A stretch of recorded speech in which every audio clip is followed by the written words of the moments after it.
The single greatest skill that you can develop is the ability to stay in a great mood in absence of things to stay in a great mood about.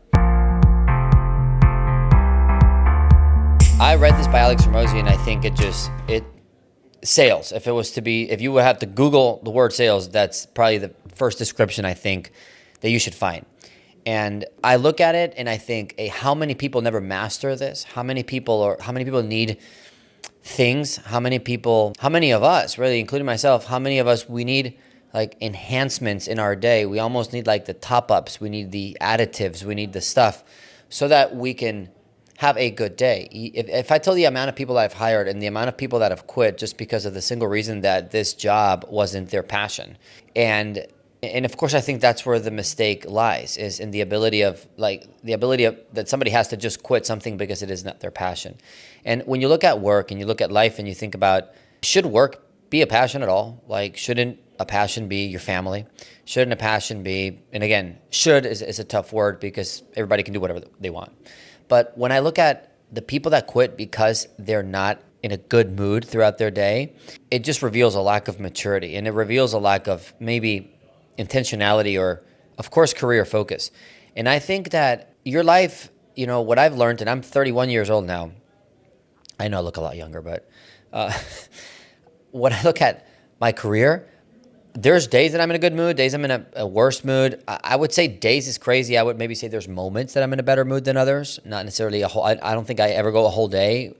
And again, I'm not perfect, but I don't think it has nothing to do. I think the mood has nothing to do with the work. I think the mood has more to do with a combination of things and circumstances. And I think nobody puts that as a skill. Nobody actually measures that. And it's very hard to find that in a resume, which is why experience is so important, and in accomplishments and actual things that you can refer to. For example, somebody emailed me or DM'd me on Instagram and asking, hey, Richard, can I do your thumbnails? Can I do I can do all these thumbnails for free. I see that you're posting content. And the first thing I did is look at, well, he only had 8 followers or 19 followers, something like really, he's never even developed good enough thumbnails for him to have a following, which led me to believe that it was probably not going to be the good fit. And why does this relate? I think that very, very successful people, and I'm thinking of Alex Hormozi, because Alex and Layla just hired their first partner outside of them too, to basically make equity partner in acquisition.com. And they were talking about, it's so hard to find this person. It's so hard to find a person that you can share and be vulnerable with all of your income, with all of your life, with all of your life's work and life's goal. And I think that if you look at those kinds of people, there's a few things that, really you find in all successful people, whether they're politics and business and sports. The first one is consistency, the ability to just repeat the boring stuff over and over and over and over and over. Because if you look at your support circle, so you look at starting a new career, you look at starting a new sport, you look at starting a new podcast, and you realize that your family and friends probably support you at the beginning, which is when it really doesn't matter. Hey, get you going. And maybe towards the end, whenever you finish or whenever you're done. But it's where it matters is in the middle, during the boring, repetitive tasks that you have to repeat every single day. Consistency is the first. And the second, I would say, is you could call it the management of your attitude, your vibe. You could say, and the way Alex is saying it, is the ability to stay in a good mood with a complete absence of things to be in a good mood about. And if you think about, I remember my dad raising me, and the way he would punish me is he would say, hey, you're punished. Like, I don't want anything in your room. Bring me down your video games. And I would bring down the remotes. And he was like, no, I want the console. I want the games. I want you to take the TV out of the room. And I was like, okay. And I would do that. And then he would come back up to my room and he would remove the posters and the walls. He would make me empty the furniture and take out all of the books and everything. He would leave one puzzle. He said, you can do this one puzzle. And I remember thinking and being so frustrated to myself. And I was like, well, why would you, if I give you the TV, I cannot play video games. If your point is for me not to play video games, why do you need everything? And I thought to myself, he's just trying to piss me off, just to make me mad because he's mad. And I think about it now 25 years later, and I think to myself, wow, what a great point. Intentionally or not, he was developing my ability to remain in the same with nothing around. And I think if you can put yourself in that position. And this is why this is so difficult, because your manager isn't going to do this for you. Your boss isn't going to do this for you. You have to actually proactively initiate the process of removing caffeine, removing pre-workout to actually see what is your full strength. If you weren't enhanced by these things, not that you have to do that, that's a gym analogy, but if you are focused on a project and your work, what is your ability to stay focused on it when it's not fun? It is not the first, second, third day or week that you're doing it, so therefore you know what you're going into. It's a spreadsheet that you know at the beginning of the day, at the end of the day, it will not be finished. You're in that 80%, not the first 20, not the last 20. You're in the meat. And your ability to go into the work in a good mood, knowing there'll be almost zero visual, observable, actual evidence or progress that you did anything that day.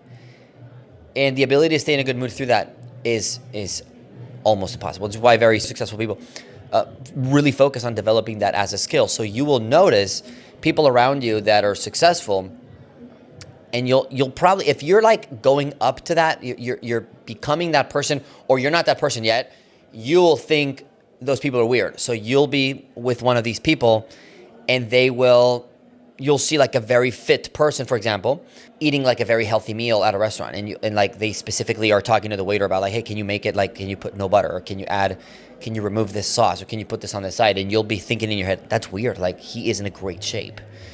And it doesn't make sense to you. It just makes sense to the person, because again, they develop the ability to, eat these foods no matter their surroundings, no matter who they're with, no matter their social environment. Again, that's maybe a nutrition and fitness analogy, but when you look at work, the same thing. You might look at a very successful person, and person that has a massive, great looking office with chairs and the whole furniture looks beautiful, but the successful person, when it comes to time to do a project or start something, they lock themselves in a room with no windows. If you look at Alex's, he used to work inside the closet. Or they go into a complete different room to change their environment, and you're in your head thinking, that's weird. Why would you do all of this in your laptop on a cardboard chair when you have this massive office with this massive screen? It looks weird. What is it? Is that person developing the ability and the skill to remain focused with nothing positive around, or with no enhancements, with no additives. And I think when it comes to sales, it's so simple to see that, because in the world of sales, I'm in the world of door-to-door, which it isn't that crazy when it comes to volume. We're talking to 40 or 50 customers a day. You have to remain in a good mood, knowing you're going to have a good day, going to talk to 50 people, and 47 are going to say no, and that will be a good day.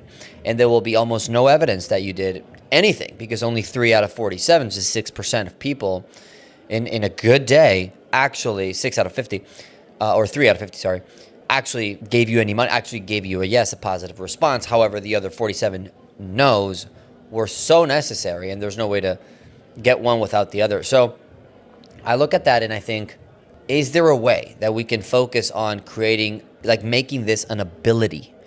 So, and by the way, this is Unlocked, another episode. Thanks for following. And if you don't mind subscribing or sharing this with somebody at the office, or if you think this kind of mindset is better for you to listen to in your car, in your drive, while you walk, versus listening to mindless music, I've been there before.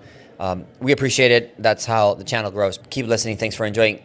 I want to talk about this because, again, it's another framework to managing your attitude, to managing your response to outside events. If you could practice this in your life, if you could practice this in, I used to have habits where, if I'm, let's say, ironing my shirts at home, I need to have the TV on, because it's I can't do this boring thing unless something is distracting me in an entertaining, positive way. No. And again, it's weird and it looks weird, but I would encourage you, hey, do all the hard stuff. Eat the thing without the salt. Iron the dang shirts in silence and be quiet about it. Learn to go through that suffering and realize that at the end of it, there's nothing wrong, nothing bad happened. All that happened is you probably earned self-respect because, hey, open the book and read it versus doing the audio book. I read books every day since 2021. It's been 4 years. I've skipped less than 5 days of actual reading a book. And I'm sure you can argue to the fact that I could probably learn more by listening, but a lot of the times, like, I don't read just because of what I learn. It's just a habit and a discipline that keeps me focused. And I cannot be on my phone while I read, but I could be on my phone or driving or doing other tasks while I'm on an audiobook. So I teach myself to enjoy the fact that I can do nothing else and there is no enhancements while I read a book, which is why I think reading is so powerful, more powerful than the actual learning from the book. I think it's the ability to stay focused and the ability to stay in a good mood, doing something productive with the absence of things to be in a good mood about. So think about successful people and think about people around you, and you will find how they themselves put themselves through these rings that apparently make no sense. I know another person that makes millions of dollars, probably in the hundreds of millions in net worth.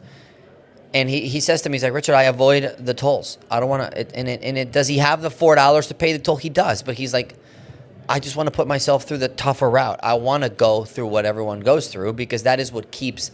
And it's weird. You think to yourself, that's weird. That makes no sense financially or time-wise. You're wasting time. But he does it. He flies in economy. And I remember one time flying with him. We were both landing at the same place, coming from different cities. And I flew first class because I flew first class. The ticket was less than $300. And this person makes way, way, way more money than me. Way more money. Millions, hundreds of millions. And I'm waiting at the gate because I find the gate that he's landing in, and like he's the last one out of the plane. I'm like, are you okay? And he's like, yeah, just. He was middle seat, like aisle 29, make hundreds of millions of dollars. And I was thinking, why do you do this? He's like, it just keeps me humble. Like there's no financial reason. There's no comfort reason.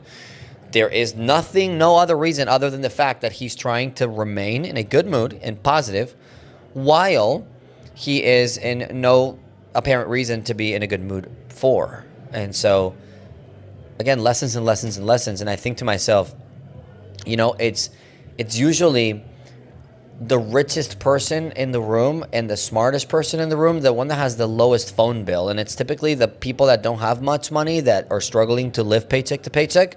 They have the third camera on the iPhone and no one knows what it's for. They just charge you more for it. It's iPhone Pro Max versus iPhone Pro, right? It's the person that has the highest bill because they pay $200 a month for a phone bill. But then the rich person's paying $40. Why? Isn't that they can't afford it? No, it's exactly the opposite. It's just, again, the ability to stay in a good mood with the absence of things to be in the good mood about. I think it's probably one of the most underrated skills, one of the most taught skills, because again, you do need to teach it to yourself. You do need to put yourself through the discipline and through the discomfort with no reward, no applause, no praise, and with no apparent or observable result and evidence that there's any progress, nothing.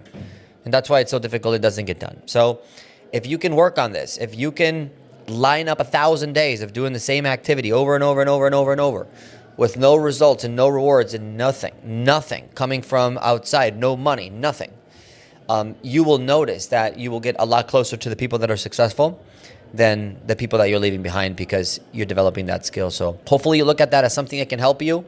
Hopefully you're realizing that if you find weak moments, which I think we all do, you're realizing that when nobody's watching, when you're home at night and whatever, you do eat the meal that you know isn't good for you, or you know that it, and you know these things. Most people know if they want to lose weight, they just have to eat less and move more.